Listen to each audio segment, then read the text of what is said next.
Hello dear student, आज मैं फिर एक नए कॉन्सेप्ट और आपके प्रॉब्लम का सॉल्यूशन लेकर आपके channel maths with SN sir पर आपका स्वागत करता हूं। हेलो डियर स्टूडेंट, आज मैं सिलेबस 11 क्लास के मैथ्स का न्यू सीरीज स्टार्ट करने जा रहा हूं, जो कम्प्लीटली हम ट्रिग्नोमेट्री को पढ़ाएंगे इस सीरीज़ में। तो इससे पहले हम चाह रहे थे कि सबसे पहली चीज़ तो हम लोगों को सिलेबस की जानकारी नहीं होती है। क्लास 11 में हमको क्या क्या टॉपिक्स है क्लास 11 के मैथमेटिक्स में, और मैथ्स को कितने पार्ट में बांटा गया है, या फिर कौन सा चैप्टर्स का कितना इम्पोर्टेंट रोल है ताकि हम 12th को इजी कर लें। ऐसे तो हम लोग जो बच्चे 11th नहीं पढ़ के आते हैं उनके लिए हम लोग ये कोशिश करते हैं कि बेसिक क्लासेस दो तीन क्लास बेसिक अरेंज करके उसका 12th को मैनेज कर देते हैं। चलिए बोर्ड लेवल के लिए वहाँ तक ठीक है, लेकिन अगर आप IIT के इरादा रखे हैं या एक अच्छे इंजीनियरिंग कॉलेज में घुसने का इरादा रखे हैं या मैथमेटिक्स के बैकग्राउंड को लेकर के आगे बढ़ने का इरादा है गवर्नमेंट जॉब में, तो आपको डिटेल नॉलेज रखना होगा मैथ्स का, एक चैप्टर्स का। तो हम लोग देखेंगे NCERT में कितने चैप्टर्स हैं, और उन्हीं चीज़ को अदर बुक्स में जैसे RS अग्रवाल या RD शर्मा या फिर KC सिन्हा में कैसे डिवाइड किया गया है लंबे फॉर्म में, वो सारी चीज़ को हम लोग देखेंगे आगे जगह। यानी आज का जो टॉपिक है वो क्लास 11 के सिलेबस को, मैथ्स के सिलेबस को किस किस तरीके से डिवाइड किया गया है CBSE और बिहार बोर्ड दोनों के लिए, उसको हम लोग देखेंगे और जानेंगे कि क्या क्या फ़ायदा हो रहा है। सबसे पहली चीज़, अगर हम पूरी मैथमेटिक्स को देखें तो पूरी मैथमेटिक्स को कई पार्ट में बांटा गया है। बेसिकली 6 पार्ट में मैथ्स को बांटा गया है। पहला है सेट्स एंड फंक्शन, दूसरा है अलजेब्रा, थर्ड है कोऑर्डिनेट ज्योमेट्री, चौथा है कैलकुलस, और पांचवा है मैथमेटिकल रीजनिंग, और छठा है हम बोल सकते हैं स्टैटिक्स एंड प्रोबेबिलिटी। तो पार्टिकुलर अगर ब्रांच में हम देखें कि मैथ्स का अगर सेट एंड फंक्शन में कौन कौन चैप्टर्स को इंक्लूड किया है अदर बुक्स ने, तो उससे पहले हम लोग एक नज़र NCERT की चैप्टर्स को देखें कि अगर पूरी NCERT 11 के पूरे सिलेबस को सिर्फ 15 चैप्टर में बांटा गया है। ठीक है, अगर NCERT के हिसाब से हम लोग पढ़ेंगे तो सिर्फ हमें एक इंट्रोडक्शन नॉलेज होगा और पूरी कंप्लीटली डिटेल नॉलेज नहीं ले पाएंगे, क्योंकि NCERT को इस तरीके इसीलिए 11-12 के मैथ्स के लिए बनाया गया है कि आपको ये पता चल जाए कि ये टॉपिक्स आपको पढ़ना है जो ज़रूरी है। ठीक है, लेकिन अगर हम उन्हीं बुक पर अगर डिपेंडेंट हो जाएं NCERT पर तो हम बहुत अच्छा नहीं कर पाएंगे। तो पहले हम देखें कि आखिर वो कौन 15 चैप्टर्स हैं NCERT में जो डिवाइड किया गया। NCERT का फर्स्ट चैप्टर है जिसका नाम है सेट्स। ठीक है, उसके बाद दूसरा चैप्टर है रिलेशन एंड फंक्शन, और थर्ड चैप्टर है ट्रिग्नोमेट्रिक फंक्शन। जैसे फॉर एग्जांपल अगर ट्रिग्नोमेट्रिक फंक्शन देखा जाए तो एक चैप्टर में NCERT समा दिया है पूरी ट्रिग्नोमेट्री को, जबकि ऐसा नहीं हो सकता है। अगर हम अदर्स बुक की ओर देखेंगे तो अगर कोई RS अग्रवाल लें या RD शर्मा लें या KC सिन्हा लें, ये 6 चैप्टर्स में इसको डाइवर्ट किया एक ट्रिग्नोमेट्री को। क्योंकि आप जब तक डिटेल नॉलेज नहीं लिएगा टॉपिक वाइज तो आप मैथमेटिक्स में बहुत अच्छा नहीं कर सकते हैं। उसी तरीके से फोर्थ चैप्टर जो है मैथमेटिकल इंडक्शन यानी प्रिंसिपल ऑफ मैथमेटिकल इंडक्शन, उसके 5th चैप्टर है कॉम्प्लेक्स नंबर और क्वाड्रेटिक इक्वेशन। लेकिन अदर बुक्स को देखा जाए तो कॉम्प्लेक्स नंबर्स को एक अलग चैप्टर्स दिया गया है और क्वाड्रेटिक इक्वेशन को एक चैप्टर दिया है, लेकिन NCERT में एक ही चैप्टर्स पर रखा गया है। उसी तरीके से छठा पे अगर हम जाएँ तो लीनियर इनइक्वलिटी आएगा, और पाँचवा में जाएँ तो हम लोग को बायनोमियल थ्योरम मिलेगा। उसके बाद उसी तरह से आगे भी हम देखेंगे तो हमको जो है सीक्वेंस एंड सीरीज़ मिलेगा, जो एक ही टॉपिक्स है। लेकिन अदर्स बुक में जाइए तो AP, GP, HP सबको अलग अलग तरीके से बांटा गया है, अलग अलग चैप्टर्स बनाया गया है, क्योंकि हमको डिटेल इन्फॉर्मेशन इसी तरीके से आ सकता है। फिर आगे अगर हम देखें तो स्ट्रेट लाइन है, और फिर हम आगे देखें तो कोनिक सेक्शन मिलेगा। कोनिक सेक्शन का एक ही चैप्टर NCERT में है, जबकि कोनिक सेक्शन को अदर बुक्स में 4 चैप्टर्स में डाइवर्ट किया है, और उसको डिटेल नॉलेज लेना ज़रूरी होता है हमको अगर कंप्लीट इन्फॉर्मेशन लेना है अबाउट द मैथमेटिक्स। उसी तरीके से आगे और हम चलें तो इंट्रोडक्शन ऑफ 3D आपका 11th के NCERT में है एक चैप्टर। उसके बाद उसी तरह से आगे 13th में जाएं तो लिमिट एंड डेरिवेटिव, लेकिन अगर अदर बुक्स में जाएं लिमिट्स अलग है, और लिमिट के भी छोटे छोटे चैप्टर्स बनाए गए हैं, उसी तरह डेरिवेटिव्स अलग है। फिर आगे और देखें तो स्टैटिक्स एंड प्रोबेबिलिटी आपको ये चैप्टर मिलेगा। फाइनली 15 चैप्टर आपको मैथमेटिकल इंडक्शन मिलेगा, यानी ओवरऑल एनसीईआरटी को 15 चैप्टर में बांट करके पूरी सिलेबस को ख़त्म कर दिया गया है। लेकिन इसी चीज़ को, इसी 15 चैप्टर्स को अदर बुक्स में अगर देखें, यानी RS अग्रवाल और RD शर्मा या KC सिन्हा में हम लोग देखें तो इनको लगभग 32 चैप्टर्स में डाइवर्ट किया है, यानी बांटा गया है। और हम अगर डिटेल जानकारी लें, जैसा कि हम पहला ब्रांच आपको मैथमेटिक्स को हम 6 पार्ट में बांटे थे, जिसका पहला था सेट एंड फंक्शन। तो सेट एंड फंक्शन में हम एक चैप्टर्स को रखते हैं अदर्स बुक में, यानी इवन KC सिन्हा में भी आप गौर करके देख सकते हो कि सेट्स को एक अलग चैप्टर्स बनाया गया, क्योंकि उसमें डिटेल इन्फॉर्मेशन लेना है। अगर सेट हम प्रॉपर वे में नहीं पढ़ते हैं, फॉर एग्जांपल, क्योंकि हम आपको वीडियोस में बता चुके हैं कि हम इस तरीके से आज सिलेबस डिस्कशन करेंगे जो कि 11 का इम्पोर्टेंस भी पता चले 12 के लिए। अगर सेट्स आप नहीं पढ़ते हैं, आप प्रोबेबिलिटी में जब जाएंगे तो आपको दिक्कत आएगा, ठीक है। उसी तरीके से दूसरा चैप्टर्स है रिलेशन एंड फंक्शन। तो अगर आप रिलेशन यहाँ नहीं पढ़ते हैं तो आधा रिलेशंस आपको 11th में डाला गया है, आधा रिलेशंस आपको जो है 12th में दिया गया। अगर बेसिक रिलेशंस आपको नहीं पता है तो 12th का रिलेशन आपको समझने में बहुत ही मुश्किल होगी। इसलिए रिलेशंस 11th का पढ़ना भी बहुत ही ज़रूरी है। उसके बाद एक फंक्शन कहा जाता है कैलकुलस का हार्ट।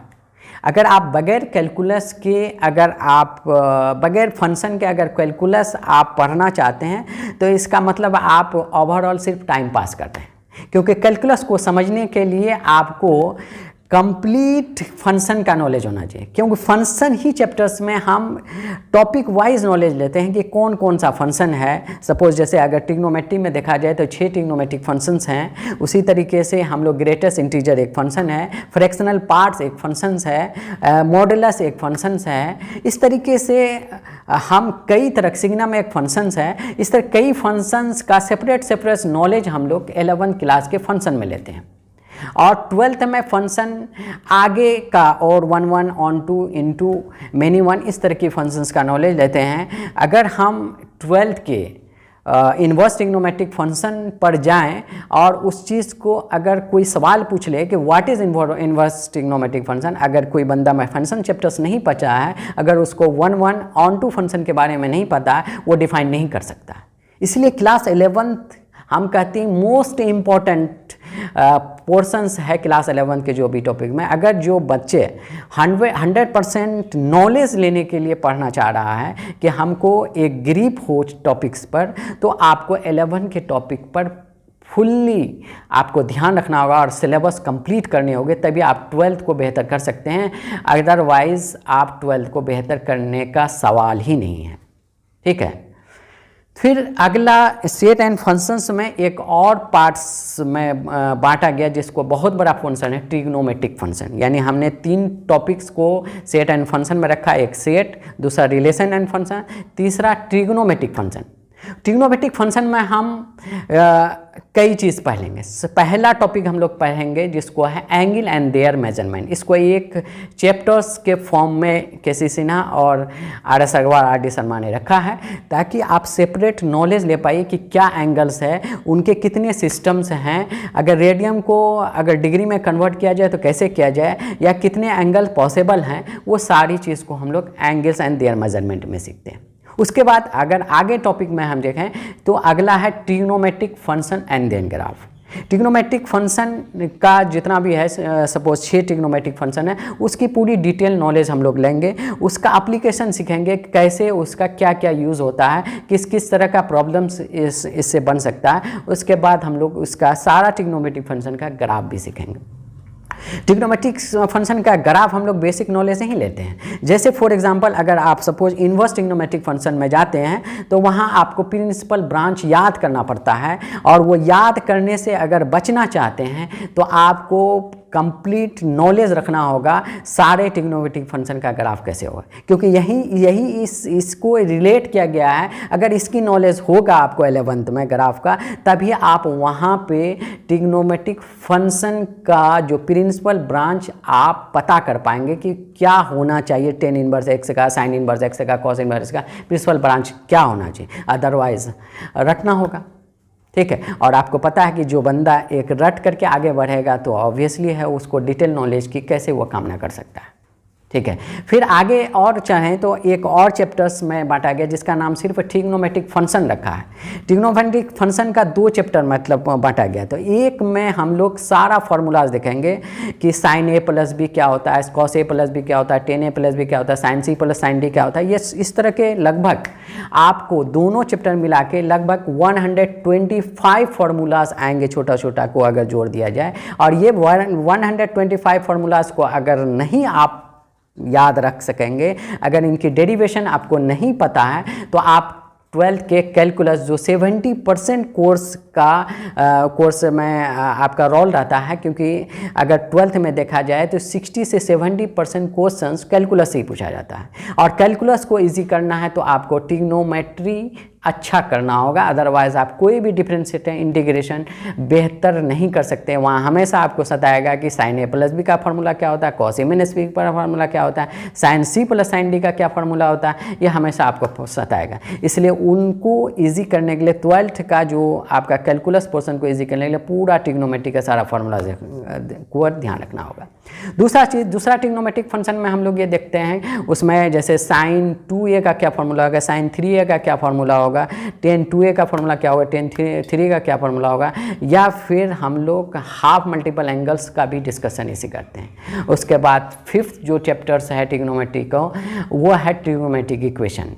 यानी इसमें ट्रिग्नोमेट्रिक इक्वेशंस में हम लोग ये सीखेंगे अगर साइन थीटा बराबर 0 होगा तो उसका जनरल फॉर्म क्या है, यानी कौन कौन से एंगल पर। हम लोग अभी तक यही जानते थे साइन 0 पे 0 होता है, ऐसा कोई ज़रूरी नहीं सिर्फ साइन पे ही, ऐसा हज़ारों एंगल्स है जिस पे साइन 0 हो सकता है, ऐसा हज़ारों एंगल्स है जिस पे साइन और कॉस बराबर हो सकता है। वो सारी चीज़ का डिटेल नॉलेज हम लोग ट्रिग्नोमेट्रिक इक्वेशन में पढ़ेंगे, ठीक है। उसके बाद साइन एंड कोसाइन रूल पढ़ेंगे हम लोग, किसी भी ट्रायंगल में साइन और कोसाइन रूल यूज़ करके इसका क्या एप्लीकेशन होगा वो सारी चीज़ हम लोग पढ़ेंगे।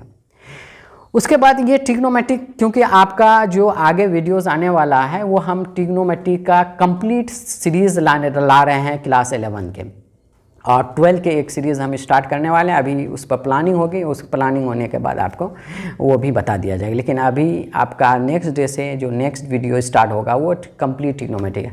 तो कंप्लीट ट्रिग्नोमेट्री में हम अपने वीडियोस में क्या क्या डिस्कस करने वाले हैं, पूरे एकदम बेसिक से लेकर हायर लेवल तक, और कोई एक बुक को हम प्रिंसिपल मान करके हम पहले कोशिश करेंगे आपका क्लियर करें। तो फर्स्ट ऑफ ऑल हम कोशिश कर रहे हैं कि आपका प्रॉब्लम के साथ साथ केसेस से नया एक एक क्वेश्चंस का आंसर्स का सॉल्यूशन देंगे। उसके बाद फिर नेक्स्ट सीरीज़ में नेक्स्ट पास में हम पार्टिकुलर्स आईआईटी की भी क्वेश्चंस को देखेंगे, नीट के क्वेश्चंस को, यानी जो एडवांस और मेंस के भी क्वेश्चंस को भी देखेंगे। यानी कम्प्लीटली आपको जितना दिन में हो सके हम कोशिश करेंगे पहले ट्रिग्नोमेट्री से रिलेवेंट जितने भी वीडियोज़ बन सकते हैं हम कंप्लीट वीडियोस बनाएंगे, क्योंकि मुझे मानना है कि ट्रिग्नोमेट्री को एक तरीके से आपको इस तरीके से बगैर नमक का सब्ज़ी बेकार है, उसी से बगैर ट्रिगो का आपका कैलकुलस बेकार है। कैलकुलस ही नहीं, हम समझते हैं कि 12th और 11th के मैथमेटिक्स बेकार है। तो इसके लिए हम पूरी तरीके से डिटेल नॉलेज लेंगे और पार्टिकुलर सीरीज़ में। फिर हम लोग ये एक पोर्शन था सेट एंड फंक्शन, जिसके अंदर 3 चैप्टर था, set, relation and function, trigonometric function, और ट्रिग्नोमेट्रिक फंक्शन में भी हम 6 पार्ट्स में बांटे, उन सारी चीज़ को देख लिए। उसके बाद हम लोग आते हैं अलजेब्रा में। अलजेब्रा में कई चैप्टर्स में बांटा गया। पहला चैप्टर्स है प्रिंसिपल ऑफ मैथमेटिकल इंडक्शन, उसके बाद एक न्यू चैप्टर्स है जिसको हम लोग बोलते हैं कॉम्प्लेक्स नंबर्स, उसके बाद फिर quadratic equation, linear inequalities. Linear equalities में हम लोग ये सीखेंगे कि जैसे x is greater equal to 2 या x is greater equal to 2, या फिर हम x is greater equal mod x minus 2 is equal to 0, तो x का क्या वैल्यू होंगे। इस तरह के इनइक्वालिटी बेस्ड, यानी जहाँ पे इक्वल नहीं हो, इनइक्वालिटी हो, तो उस तरह का नॉलेज हम लोग लीनियर इक्वालिटी में सीखेंगे। उसके बाद हम लोग परम्यूटेशन एक चैप्टर देखेंगे, उसके बाद फिर सेपरेट चैप्टर कॉम्बिनेशन की डिस्कस करेंगे, उसके बाद फिर हम लोग बायनोमियल थ्योरम देखेंगे, फिर सीक्वेंस सीरीज़ एपी का सीखेंगे।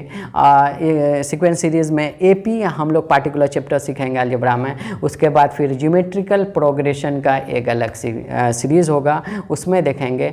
उसके बाद फिर हम some of an terms of special series, कुछ सीरीज़ ऐसे होते हैं जो स्पेशल होते होता है, जैसे 1 2 3 प्लस 4 इस तरीके से, या 2 4 6 इस तरह का स्पेशल सीरीज का स्पेशल फार्मूलाज ये सीखेंगे। यानी अलजेब्रा में एक तरह से देखा जाए तो लगभग 10 चैप्टर्स को अलजेब्रा में बांटा गया, लेकिन कहीं एनसीईआरटी में देखिएगा तो इसमें बहुत 3 से 4 चैप्टर में इसको समा दिया गया है। इसीलिए हमको अगर मैथ अच्छा करना है तो एनसीईआरटी को तो रखना ही है क्योंकि वो बेस बुक है, उसके साथ साथ हमको एक और बुक बनाना होगा, उसमें से आप कोई भी प्रीफर कर सकते हैं। जैसे हम ऑफलाइन क्लासेस में केसी सिन्हा प्रीफर करते हैं, आप चाहें तो केसी सिन्हा प्रीफर कर सकते हैं। और केसी सिन्हा प्रीफर करने का मतलब नहीं है कि जस्ट केसी सिन्हा आप होल्ड कर लिए और एक चैप्टर पढ़ लिया। हम तो कहेंगे भाई 11 को कंप्लीट कीजिए। सबसे बड़ा हम लोगों का प्रॉब्लम है हमारे सोसाइटी में, हम लोगों का जो लोकल शहर में, वो क्या है कि 11 के कुछ ही टॉप्स है। हम ज़्यादातर अभी जो स्टूडेंट्स से कंसर्न के, तो ज़्यादातर लोगों का हालत यह है कि भाई ट्रिग्नोमेट्री पढ़ाए और 1-2 चैप्टर्स और पढ़ा दिए कैलकुलस का, और उसके बाद 12th में मूव करके, और 12th में बच्चे का हालत ख़राब होता है, वो इंटरेस्ट नहीं ले रहा है मैथमेटिक्स में। उसका सबसे बड़ा वजह है कि आप कहीं ना कहीं 11 को खो के आएँ, क्योंकि हम लोगों को बैच चलाना होता है। ठीक है, बच्चे जब 11 नहीं पढ़ के आए, हमको 12 पढ़ाना है, तो हम लोग उसको किसी तरीके से कोशिश करके बेसिक क्लासेस दे करके या फिर एक्स्ट्रा क्लासेस दे के किसी तरह से कवर तो करवा देते हैं, लेकिन सेटिस्फैक्ट्री नॉलेज या सेटिस्फैक्ट्री लेक्चर्स हम लोग नहीं दे पाते। इस चीज़ का हम लोगों को अफसोस रहता है। इसलिए हम मेरे इस वीडियोस को जितने भी स्टूडेंट्स देख रहे हैं जो क्लास 11 पे मूव करने वाले हैं और जो क्लास 12th में आने वाले हैं, दोनों बच्चे से हम रिक्वेस्ट करेंगे कि आप एटलीस्ट ये जितना दिन भी आप हैं घर में अभी लॉकडाउन में, कोशिश कीजिए इनको वीडियोज़ को बार बार देख करके अपने नॉलेज में इम्प्रूवमेंट लाइए, ताकि आपको आगे जो 11th आएंगे या 12th आएंगे आपको आसानी होगी। उसके बाद एक और चैप्टर्स एक पार्ट में बांटे थे मैथमेटिक्स, जैसे पहला आपको बताया गया था सेट एंड फंक्शन, दूसरा अलजेब्रा, थर्ड है कोऑर्डिनेट ज्योमेट्री। कोऑर्डिनेट ज्योमेट्री को अगर एनसीईआरटी में देखा जाए 2 चैप्टर में समा दिया गया है, स्ट्रेट लाइन और कोनिक सेक्शन। लेकिन ऐसा नहीं है, इसको अगर हम डिटेल नॉलेज लेंगे तो इनको और भी टुकड़ा टुकड़ा में बांटना होगा। तो पहला कोऑर्डिनेट ज्योमेट्री को बांटा गया है कार्टेशियन सिस्टम ऑफ रेक्टेंगुलर, यानी कि कोऑर्डिनेट चैप्टर कहिए, Cartesian system of coordinate chapter में बांटा गया है। दूसरा चैप्टर है straight line. Third chapter conic section, अगर देखा जाए कोनिक सेक्शन को 4 चैप्टर में बांटा गया है, सर्कल, पैराबोला, एलिप्स और हाइपरबोला एंड 3D यानी 3 डायमेंशनल ज्योमेट्री। ठीक है, उसके बाद तो कोऑर्डिनेट ज्योमेट्री को अगर हम खोल दें, तो अगर हम चौथा पोर्शन देखें कि कैलकुलस आता है, चौथा पार्ट मैथ्स का, और कैलकुलस में हम लोग बेसिकली 11 पर 2 ही टॉपिक पढ़ते हैं, limit and derivatives. Limit and derivatives यहाँ रखा गया है, यहाँ बेसिक इन्फॉर्मेशन हम लोग लेंगे, लेकिन इनका प्रॉपर यूज़ पूरा कैलकुलस आपका यानी 60% मार्क्स अगर होल्ड करता 12 में तो कैलकुलस है, वो हम लोग वहाँ पढ़ेंगे, लेकिन उसका छोटा सा पोर्शन यहाँ रखा गया है 11 क्लास में। तो यहाँ पे भी इसको छोटा छोटा टुकड़ा चैप्टर में बांटा गया था। पहले हम लोग पढ़ेंगे लिमिट ऑफ ए फंक्शन, यानी किसी फंक्शन का कैसे भी लिमिट निकाला जाए, लिमिटिंग वैल्यू निकाला जाए। उसी तरीके से दूसरा चैप्टर है लिमिट एट ए इन्फिनिटी या एग्जिस्टेंस ऑफ लिमिट, यहाँ सीखेंगे, क्योंकि एग्जिस्टेंस ऑफ लिमिट अगर आप नहीं सीखते हैं तो एक चैप्टर से आप 12th में कंटिन्यूटी को आप अच्छे से नहीं जान पाइएगा, क्योंकि वहाँ पे एग्जिस्टेंस का नॉलेज रहेगा तभी आप कंटिन्यूटी पता कर पाइएगा कोई फंक्शन कंटिन्यूअस है या नॉन कंटिन्यूअस है। उसके बाद हम लोग बहुत इंपॉर्टेंट पोर्शन यहाँ पढ़ते हैं 11 में, डेरिवेटिव्स या रूल्स ऑफ डेरिवेशन, यानी जिसको आप लोग अच्छे तरीके से जाने, फिजिक्स में आप लोग पढ़े होंगे डिफरेंशिएशन में हम लोग आपको फिजिक्स में अगर 12th में स्टार्ट किए होंगे 11 के अगर आप फिजिक्स स्टार्ट किए होंगे या तो वहाँ पे सिर्फ आपको ये बता दिया जाता है, पार्टिकुलर डेरिवेटिव्स लिखा दिया जाता है, जैसे x to the power n का होता है nx to the power n-1, उसी तरह sin x का cos x। तो इस तरीके से आपको एक नंबर ऑफ डेरिवेटिव्स आपको लिखा दिया जाता है कि इसका डेरिवेटिव्स यह होता है।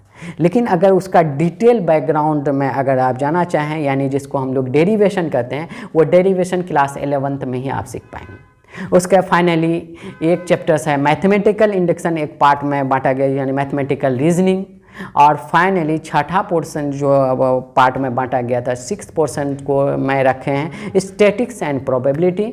और यहाँ पे आप पार्टिकुलर इनका अगर केसी सिन्हा में दिखाया जाए या RS अग्रवाल में दिखाया जाए, एक चैप्टर है स्टैटिक्स, दूसरा है प्रोबेबिलिटी।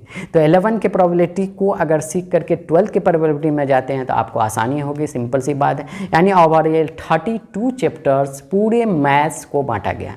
यानी लास्ट में हम एक मैसेज देंगे सारे बच्चे को, अगर आप विश्वास करके 11th पढ़ते हो, और 11 का पढ़ने का मतलब ये नहीं हो पार्टिकुलर चैप्टर, या 11 पढ़ते हो मतलब कंप्लीट 11 पढ़ते हो, यानी कंप्लीट सिलेबस के साथ 11 आप पढ़ते हो, इंशाल्लाह मैं इतना गारंटी लूँगा कि आपका 12th में कोई दिक्कत नहीं आएगा। लेकिन बगैर 11 के आप 12 पढ़ते हो तो बहुत परेशानी आएगी। टीचर्स मजबूरी में उनको सिलेबस ख़त्म करना वो तो करेंगे ही, ठीक है, वो बेसिक नॉलेज देकर करेंगे, लेकिन आप चाहोगे कि हमको एक ब्रॉड नॉलेज चाहिए, एक IIT हम क्वालिफाई कर पाएँ या अच्छे इंजीनियरिंग कॉलेज में जा पाएँ, या मैथमेटिक्स में एक ग्रीप बनाना चाहते हैं, तो 11 की मैथमेटिक्स को आपको अच्छे से जानकारी लेना होगा। अगर बहुत सारे बच्चे स्टूडेंट्स ये पूछते हैं कौन कौन सा बुक पढ़ना चाहिए, मेरा एक ही मानना है बुक कोई भी लें लेकिन उसको 100% कंप्लीट करें, ठीक है, तो तभी अच्छा है। सिर्फ कुछ चैप्टर्स पढ़ के कोई फ़ायदा नहीं है। अगर आप मेरी माने तो हम आपको सबसे पहला अगर तीन पार्ट में हम बांटे हैं। अगर बुक आप करना चाहते हैं तो अगर आप मैथमेटिक्स में बहुत वीक हैं तो आप NCERT प्लस RS अग्रवाल कीजिए, आपकी मैथ बहुत अच्छा हो जाएगी। अगर थोड़ा अच्छा है NCERT प्लस KC सिन्हा कीजिए तो आपकी मैथमेटिक्स बहुत अच्छा होगी। और भी अच्छा करना चाहते हैं तो NCERT प्लस RD शर्मा कीजिए इंशाल्लाह। तो इन तीनों में से कोई एक ही कीजिए, या तो NCERT प्लस RS अग्रवाल या NCERT प्लस KC सिन्हा या NCERT प्लस RS अग्रवाल, कोई एक ही कर पाएंगे, क्योंकि आपको और भी बुक्स पढ़ने हैं, फिजिक्स भी पढ़ने हैं, केमिस्ट्री भी पढ़ने हैं। तो यहाँ पे जैसे कि हम लोग नॉलेज पॉइंट में चलाते हैं, तो हम यहाँ पे मैथ्स में हम लोग NCERT प्लस KC सिन्हा कराते हैं। तो आप चाहें तो बैच के लिए कांटेक्ट कर सकते हैं, पार्टिकुलर नंबर्स आपके दिए हुए हैं। चलिए आज पूरी कंप्लीट नॉलेज ले लिए। इनको बार बार देख करके आप हर चैप्टर्स को नॉलेज में रखिए कि आपका कौन सा चैप्टर्स आपके 11 में पढ़ना है, और आप सीरियस हो जाइए और चिंतामग्न हो जाइए कि इतने चैप्टर्स हैं, 32 के 32 चैप्टर्स हैं, इनको कैसे कब स्टार्ट करना होगा, कितना ध्यान से स्टार्ट करना, जाके हम कंप्लीट